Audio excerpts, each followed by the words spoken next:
Hey, bonjour tout le monde. Ravi de vous retrouver pour un nouvel épisode de l'Actu. Aujourd'hui, on va parler de rénovation énergétique. Et là, vous vous demandez sûrement, mais qu'est-ce que c'est que la rénovation énergétique? Bon, pas de stress, je vais tout vous expliquer. C'est tout simplement l'ensemble des travaux qui permettent de consommer moins d'énergie, de réduire les émissions de gaz à effet de serre et d'améliorer le confort. Pour mesurer ça, on utilise le DPE. Ça, je suis sûr que vous connaissez, c'est cette fameuse petite étiquette avec des lettres qui vont de A à G. A comme au top, et G, c'est un peu la galère. Mais ces travaux, il faut les financer. Heureusement, il existe des aides pour ça, et on accueille tout de suite Marie Cambrelin, elle est responsable du marché de la rénovation chez GRDF, pour en parler. Ça se passe juste ici. Bonjour Marie, comment ça va? Bonjour Bastien, ça va très bien, merci. Bon, alors vous êtes bien installé? Au top. Concernant la rénovation énergétique des bâtiments, c'est toujours un peu compliqué. Est-ce que vous pouvez nous aider à y voir un peu plus clair? Alors clairement, il n'est pas simple de toujours s'y retrouver, mais voilà, faut retenir que les pouvoirs publics cherchent vraiment à encadrer le dispositif, d'une part pour flécher les aides vers les travaux les plus performants, et d'autre part pour lutter contre la fraude, qui peut être assez présente dans le domaine de la rénovation énergétique. Alors il y a des aides qui existent. La plus connue, c'est MaPrimeRénov'. Celle-ci, je la connais un petit peu, mais est-ce que vous pouvez nous expliquer Ouais, c'est vraiment l'aide phare là, des pouvoirs publics et elle s'articule autour de deux parcours de rénovation. Le parcours rénovation par geste, où là, le particulier va réaliser qu'un seul geste de travaux. Par exemple, isoler son logement ou remplacer son équipement de chauffage. Donc c'est un parcours qui est ouvert à tous les propriétaires, à l'exception de ceux qui ont des revenus supérieurs, et qui va être valable pour toutes les résidences principales de plus de 15 ans. Et après, donc, il y a le deuxième parcours, là qui est plutôt un parcours qu'on dit multigeste, donc de rénovation d'ampleur, où là, le particulier peut réaliser plusieurs gestes de travaux et à minima 2 gestes d'isolation. Et du coup, ce parcours-là, il est ouvert à tous les propriétaires, quels que soient leurs revenus, et il est valable pour toutes les résidences principales de plus de 15 ans. D'accord. Et on a d'autres aides qui sont disponibles? Oui, on en a une qui est particulièrement connue, qui sont les certificats d'économie d'énergie, connus sur leur petit nom C2E. Donc là, qui vont être, pour le coup, ouvertes à tous, qu'on soit locataire, propriétaire, quels que soient ses revenus. Dès lors qu'on est dans un logement de plus de 2 ans, on peut en bénéficier. Et donc ça, c'est des aides qui sont versées par certaines entreprises seulement, qui sont par exemple des énergéticiens ou des entreprises de la grande distribution. Et si elles ne versent pas ces aides, en fait, elles peuvent avoir des amendes. Donc c'est le principe du pollueur-payeur. Et alors, est-ce que toutes ces aides, c'est cumulable? Et ça, c'est la bonne nouvelle, parce que la plupart des aides sont cumulables entre elles. Et en plus, là, on a évoqué 2 aides phares, mais il y en a d'autres. Alors, on dit comme ça, c'est un peu un parcours du combattant, mais il ne faut pas lâcher parce que le jeu en vaut la chandelle. Exactement. Alors, il y a des choses quand même à savoir et à bien retenir, notamment ne pas signer son devis avant de déposer son dossier d'aide et qu'il soit accepté, ou faire appel aussi à un professionnel reconnu garant de l'environnement, RGE, ça c'est hyper important. Mais après, pour vraiment être accompagné, il existe plusieurs solutions. Les espaces conseils France Rénov', qui sont un peu partout en France, et puis chez GRDF, on a des conseillers qui peuvent vraiment informer sur les travaux de rénovation au gaz. Eh bien, Marie, merci beaucoup pour toutes vos explications et votre temps. Avec plaisir. Allez, on enchaîne tout de suite. On a parlé des aides nationales, il y a aussi les aides locales. Et d'ailleurs, certaines collectivités mettent la main à la pâte pour accompagner les particuliers dans leur rénovation. Et justement, au Mans Métropole, ils ont décidé d'agir avec l'opération Vieille Chaudière. Est-ce que ça vous parle? Non, mais je veux bien en savoir plus. Allez, c'est parti, on regarde ça tout de suite.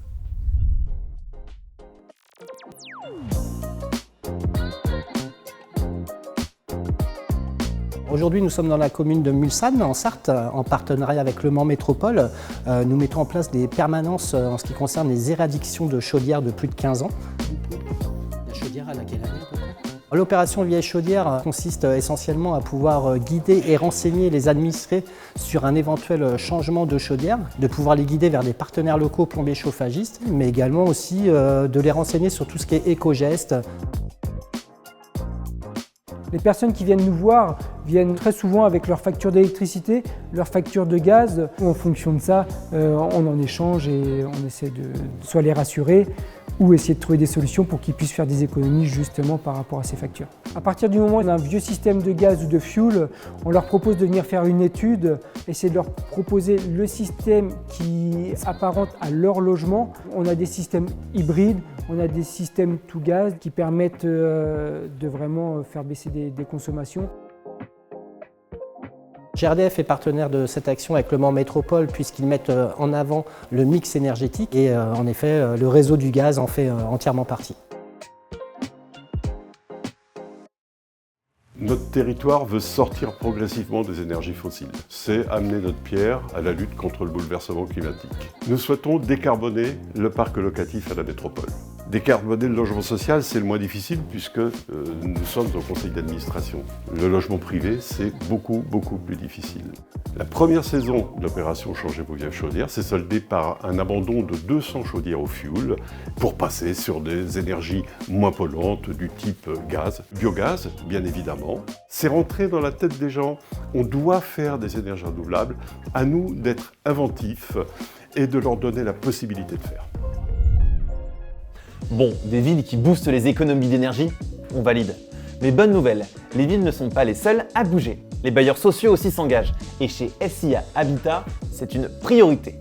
Équipements renouvelés, bâtiments plus performants et même soutien de certaines initiatives comme Civigaz. Bref, un vrai plus pour les locataires. D'ailleurs, on en parle tout de suite. On prend la direction de Douai, dans le nord de la France. C'est parti! SIA s'engage dans la transition énergétique puisque aujourd'hui, ça fait partie de la stratégie d'entreprise, tout simplement. On a 2 axes qui sont très simples. Le premier, c'est la massification des rénovations énergétiques de nos logements.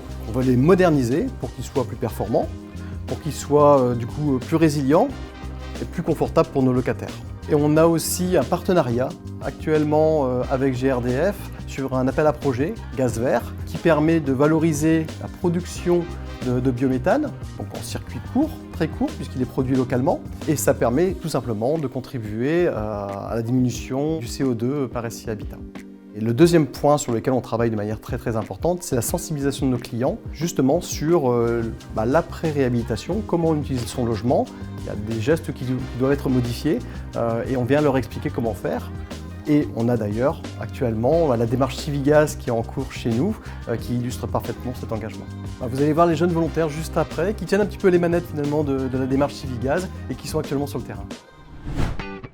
Nous sommes à Saint-Lenoble. Alors qu'est-ce que représente Civigaz pour ces jeunes en service civique?